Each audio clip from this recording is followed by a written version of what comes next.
Today I'm going to make a laptop stand for my wife's laptop. Now, laptops are great for portability when you're on the go, but if you're working at a desk, the typing and the viewing position isn't that great. Now, we already went through this with my son, and the process goes something like this. The first thing I would recommend doing is you get some books, stack them on your desk, and figure out, how many books, what's the height, what works for you. We did that with my son for a while. And then we bought one of these off of Amazon. My son asked for this, and this is an adjustable laptop stand. So it was like 55 bucks Canadian, which is not cheap, but that's fine. It's a tool that does its job. But I noticed that it's a set it and forget it thing for him. He put it on his desk, he got the position that he liked, and then he never moved it. And so when my wife was getting a new laptop and she was going to work at it on her desk a lot, I said, do I really need to do that, or can I make something?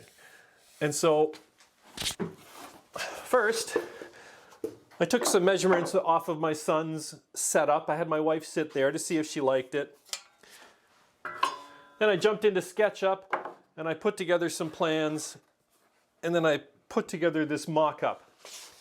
And we've had this on her desk for a month or so, and it's looking good, so now it's time to make it nice. So no, this is not an adjustable stand, but my point was that we found that adjustability wasn't really needed. This was just some scrap pine that I threw together to work things out. So this arrangement has actually worked. I don't want to change any of the measurements. The only thing I want to do is I want this shelf to be just a touch higher, because we have a docking station, a Thunderbolt docking station down here, and the power supply, we would like it to slide underneath. So I need to lift this shelf up. This is a 1-inch gap. I'm going to make it 1 3/8 inches. And yeah, I have to give all this stuff back to my wife and my son now, but that's okay. I've got some plans. So it's a pretty straightforward set of plans. At the back, it's 8 inches. The depth front to back is 9 inches. At the front, 4 1/4. Draw a line connecting the two. But then here at the front, at the bottom edge of the slope, a little nub that sticks up, a half inch for the laptop to rest against. Make 2 of those, and then make a shelf which is 9.5 by 9 inches to fit in between. So to build this, we don't need a lot of wood. You need something that's 9 inches wide by a little over 2 feet long. And I've got this glued up cherry plank. Like lots of woodworkers, I collect lots of scraps. And a few months ago, I just glued a bunch together just to make something bigger so that I could either make it out of a cutting board or something else. And this was sitting on the shelf, and that's exactly what I need. So I need to do a whole bunch of planing, and then we can get moving on this.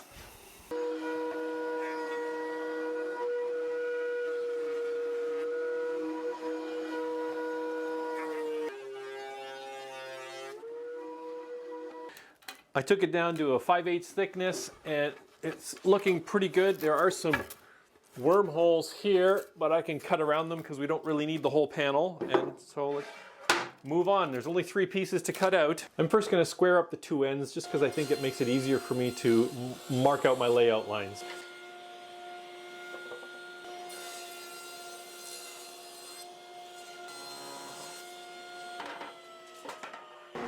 And I ripped it to 9 inches wide at the same time.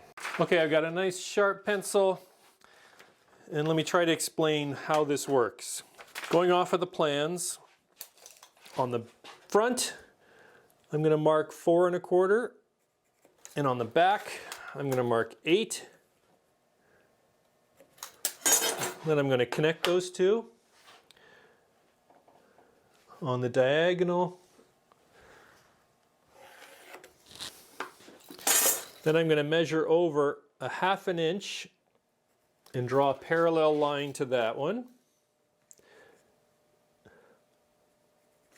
This measurement isn't really critical as long as it's parallel. It's just we need to make the little bump now that holds the front of the laptop in place. In fact, I don't even need to measure it down there. I just need to, but I'm just going to strike the whole line anyways. Then down here at the front, I'm going to measure back about a 1/2 inch and make that square. Then with either the bandsaw or the jigsaw, we're going to cut along this line, stop there, come up and over to make the little bump that holds the front of the laptop, and then we will mirror it at this end of the board.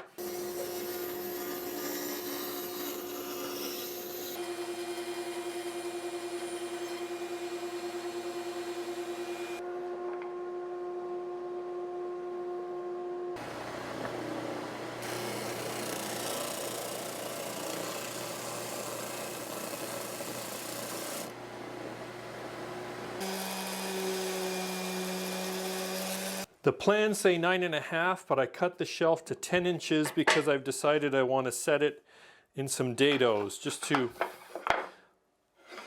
give it a little bit of rigidity and partly just for fun. So I'm going to swap out the blade. My dado blade actually leaves little points in the corners, which I don't like. So I'm actually going to use my box joint jig set because they make a nice square cut. I'm going to set it to 3/8, and I'll just take 2 cuts, 2 passes. Don't drop the nut.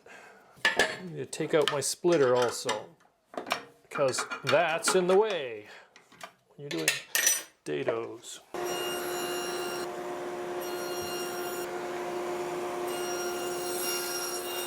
I ran a few test pieces in scrap with the first setup. Now I'm going to move the blade over 1/4 inch is the goal.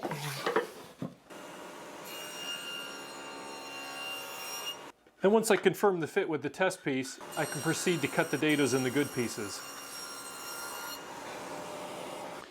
And then these fit in here. Very nice. As you may recall from the prototype, I had some large holes for decoration and also for ventilation, and I also had some feet, and I purposefully did not do those before doing the dados. I did the dados first because I didn't want those cuts to interfere at all with the dado. So now that I've got the dado cut, I can proceed with marking and cutting out the curve for the legs and then also the large decorative holes.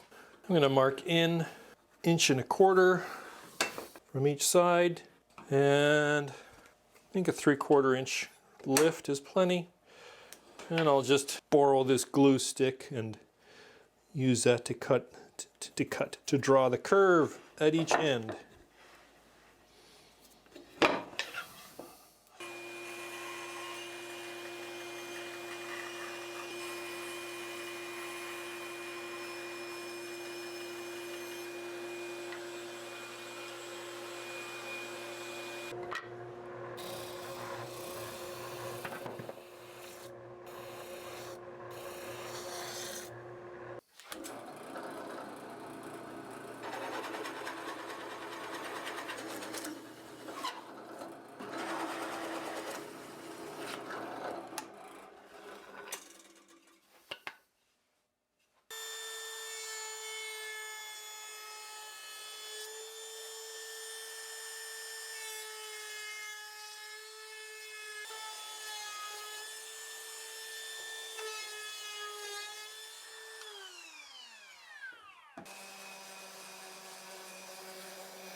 Now I really don't want any squeeze out here because it's a real pain to get it out of the cracks. So I'm going to be careful here.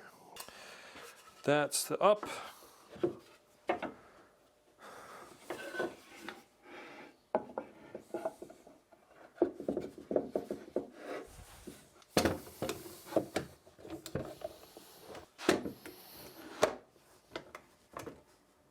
Let her dry. All right, a couple hours later, and that's feeling solid, and I've been thinking that, you know, I'm not going to do any other fasteners. I'm just going to trust the glue in the dados. So, time for some acetone.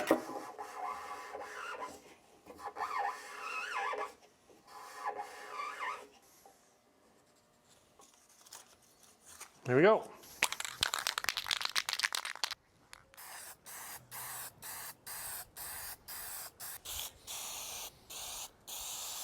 And there we go. Time for the all-important brown paper buff.